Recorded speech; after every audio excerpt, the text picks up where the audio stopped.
Devon Alexander has gone from world champion to painkiller addict to boxer on the comeback trail. He believes the battles he's waged to get back into the ring will benefit him as he chases another title. Alexander held 2 world championships by the time he was 23 years old. But after defeating Marcos Maidana in early 2012, Alexander underwent surgery to remove a blood clot from his nose. He was prescribed Tramadol, a powerful opiate painkiller, to help in his recovery. Instead, the drug turned Alexander into an addict. Every doctor prescribes pain medication, and this was my first time taking any medicine, and I don't drink or smoke, Alexander said as he prepared for an August 4 welterweight eliminator with another former champion, Berto, at Nassau Coliseum. A couple weeks after surgery I found myself taking the medicine when I didn't need to, and it gradually got worse. I was taking it again and again. Before you knew it, I was skipping the gym. After a year and a half of it, I am a private person, anyone in boxing will tell you I am. It was very difficult to tell anyone. But he did, fully recognizing the crossroads he'd reached. He came clean with trainer coach Kevin Cunningham and with his family. Everyone looked at me as there is no way Devon would do that. But I had done it, he said. It turned my life upside down. Alexander had 1 loss against 23 victories after beating Maidana. The loss was to Timothy Bradley Jr. for the WBC super lightweight crown.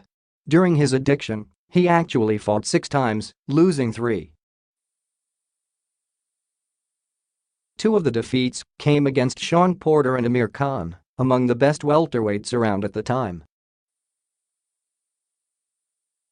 Alexander knew in late 2015 he couldn't think about getting back into the ring until he straightened out his life. So he took off more than 2 years while kicking his addiction. I am a positive person, a happy person, so I never thought that I wouldn't fight again, the 31-year-old Alexander said. I made my mistake and took the necessary steps to get help. I had my family around, my coach around, my mom around to do the right thing. I always kept up my pride. But did he keep up his skills? Putting the gloves back on and hitting the heavy bag or sparring were important steps. Could he still handle the rigors of the ring? Cunningham had few doubts that Alexander would return strongly. I think a big part of it was he saw he was about to lose the things he worked so hard to achieve, said Cunningham, who has worked with Alexander since the fighter was 7. And it was part of the focus on the process of rehab, and he had that boxing to look forward to. His first fight after the layoff was last November against veteran Walter Castillo. Alexander won a unanimous decision. It felt like I was home, like I was back to myself, he said. Just needed a few rounds to get warmed up and my feet under me. I was just elated I was able to be back and beat it, to get in the ring and show other people they can do it. It is now about more than me, I got a purpose now. Then came another tough, seasoned opponent, Victor Ortiz, in February, and they fought to a draw.